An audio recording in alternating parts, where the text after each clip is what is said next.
Well, guys, just as we get one telescope tuned in and performing excellently, if that's a word, we decide to take it off the mount and start another project. And that project is right here. I'm calling it Project C6 Hyperstar. Let's talk about it right now on the channel. What's up, guys? It's Chad. Welcome back to the Easy Astro Images channel. A few of you have asked.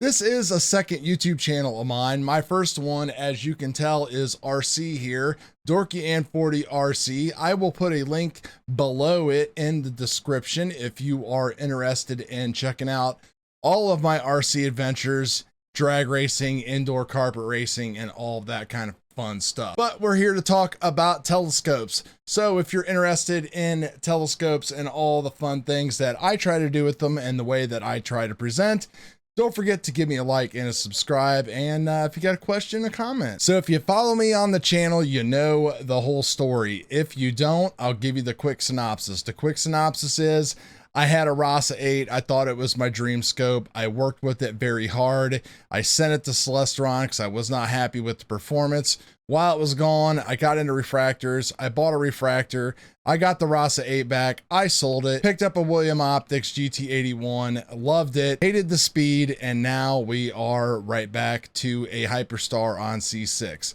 Let's take a look though at this version 4 Hyperstar because it has some really amazing specifications. I can't deny that I am ripping off Queeve the Lazy Geeks setup, but I just wanted to look for a better low cost way to get what I was getting out of the RASA 8, which is the wide field, the speed, and everything. There's nothing like imaging at f2 with Hyperstar or RASA. The sky just lights up when you are doing 2-second, 5-second, 20-second exposures.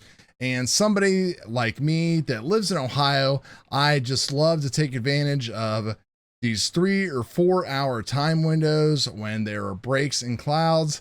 And as I've learned with my refractors, that is just not easy to accumulate as much data as I would like to do, because I just love doing this stuff and it's so frustrating when you can't.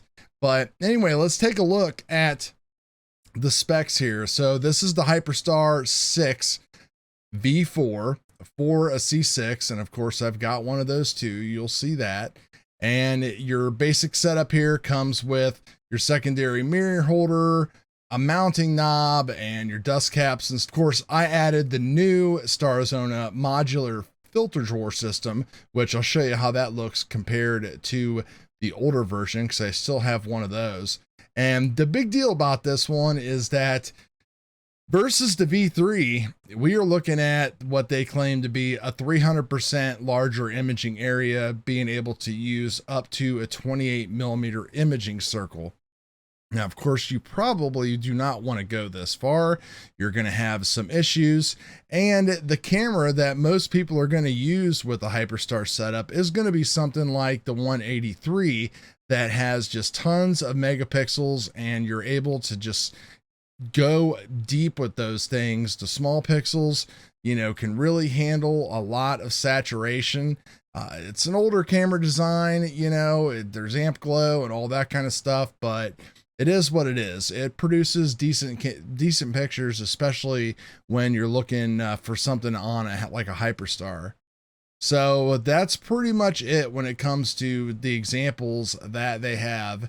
And the best part about this is getting it from Starazona, you are actually going to get like a lot of help as compared to trying to build the RASA and fix it through CELESTRON and various Facebook. Now, of course, the other benefit to this is that, hey, I have a 6-inch SCT now, so I can image from the front and I can image from the back at f10, f6.3, whatever I decide to do. Probably not 6.3. That didn't really work out very good even on a C8. So I probably would go with something like Starazona's reducer, which would get that down to about f8. But I'm just going to go ahead and leave this Hyperstar setup and just use this scope exclusively for that. I do not want to change a thing once I get this dialed in.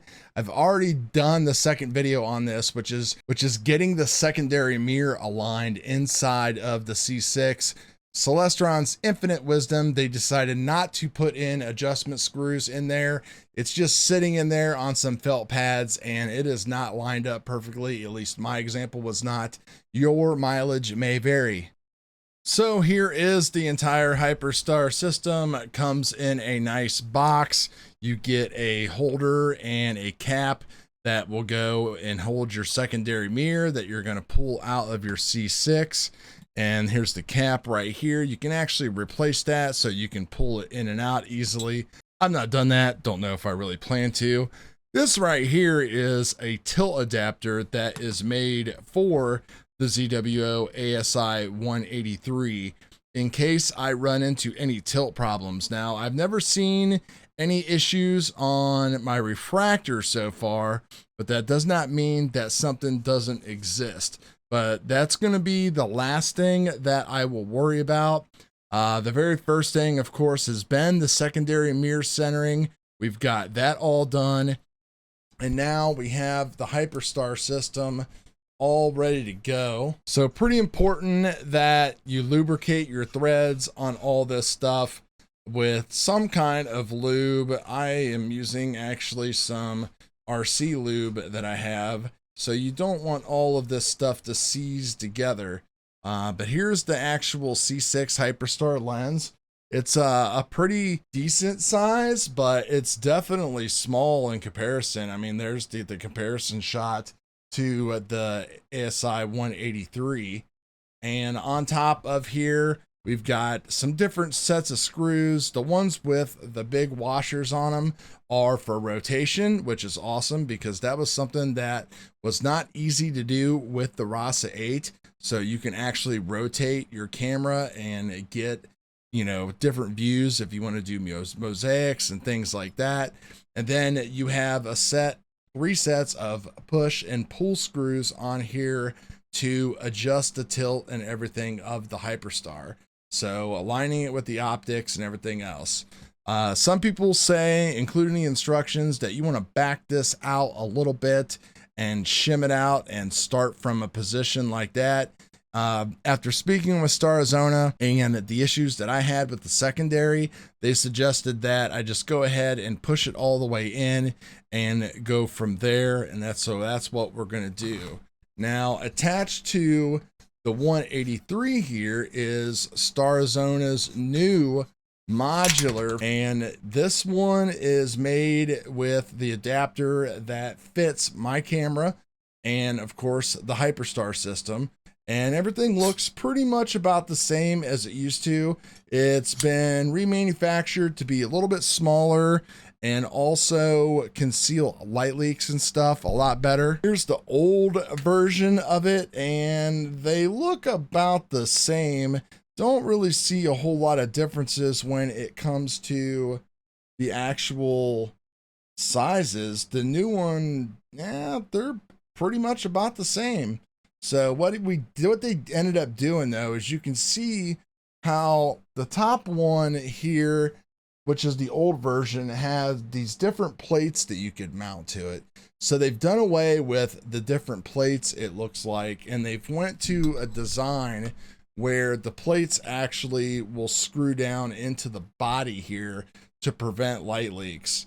So pretty excited about that. Again, you want to put some kind of lubrication on your threads. So using the 11mm adapter on there that comes with all of your standard ZWO cameras, the filter drawer just goes right onto that. And then of course, this is going to thread right onto the Hyperstar.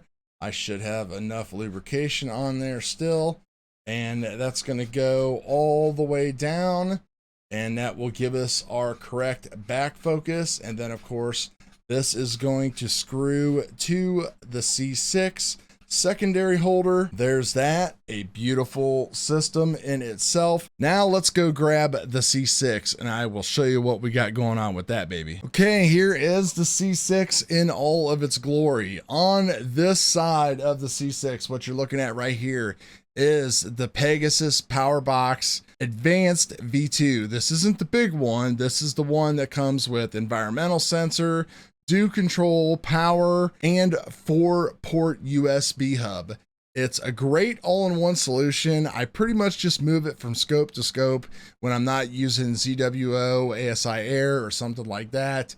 It has worked out great. It barely weighs anything. It keeps everything in one tidy package. These wires, of course, are going to be cleaned up. I don't have everything that I want. When everything gets dialed in, then we'll go through and do some wire management. Like, these are the wires for the camera for the front of the Hyperstar hanging off here. So that is what is going on that side. So the most interesting aspect here is what is on the rear when it comes to this focuser. Now, if you look right here, you're going to see this nice 3D print that's holding the Pegasus power box there, and that is from Joel at BUCKEYE STARGZERS, and he makes a ton of great things for any SCT and for many different telescopes. The one thing that he makes for SCTs is his own ZWO EAF focusing brackets. So this bracket was $20 for an SCT versus however much the one from ZWO is, and it's printed out of PETG. You can see it right there. It literally just screws into the back of the EAF and of course into the 3 screw holes on the back of the focuser. It comes with its own 3D printed coupler, so you're not using one of these. That works just fantastic. And in all the use that I've had, you can see the coupler and everything right there. I've used this for about 5 or 6 hours. One night out already doing some testing, and everything just worked fantastic. So big thumbs up to those guys. Link to them in the description below. And then of course we just have an Orion 50mm guide scope with a 290mm mini on here. Pinpoint guiding. I really don't even need to guide with this. The only reason I'll be guiding is for dithering. Most of my shots are going to be 15 to 30 seconds, and we're just going to stack hundreds and hundreds of frames. That's how I started shooting with my RASA 8 toward the end of its life here with me, and it just worked out just awesome. Now you can see that there's kind of some threads on there, and there's also a protruding amount of material and threads on the inside of the Hyperstar. So that is how this connects. You actually slide it inside of the secondary holder, and then you just rotate. That's it. Just spin it on there, and you're going to be good to go when it comes to Hyperstar imaging. That's what your setup's going to look like. Of course, we'll have a dew shield on here. I've got a dew heater strap as well. And that's going to be the setup, guys. It seems like it's worked out very, very well for Queeve. Starazona is pretty pumped about what you can do with these little telescopes. Luckily, I was able to find a couple of them on Agena. I am not kidding when if I could get this dialed in down the road, I would love to have a twin setup of these, kind of like Stephen Morris does with his twin RASA 8s. So that is the entire setup, guys. Like I said, I've been out one night with it already. Found a lot of issues with the secondary. I have it all shimmed and centered now. There'll be a video coming up on how I did that. And then as soon as we get some clear weather, I am going to have this thing outside and just trying to fire away and grab as many images as I can. I am so excited to use this scope. It could be my new dream scope. We're going to see whether or not I can end up replacing the GT81 with it. I honestly would like to keep both scopes, but they're so close in focal length. 300 versus 385 reduced. Pinpoint stars with the refractor from edge to edge. But at f4.7 versus f2, it's a huge time difference. And it's a lot of money tied up in that refractor that I could put towards a different camera or another setup to get ready for Galaxy season, which I plan on using my RC6 to start out with Galaxy season. And I would like to move into some type of mono camera setup. So that's going to do it, guys. Please continue to subscribe. If you have any questions, let me know. Keep an eye out for the update videos on this, and we will see you all later. Peace.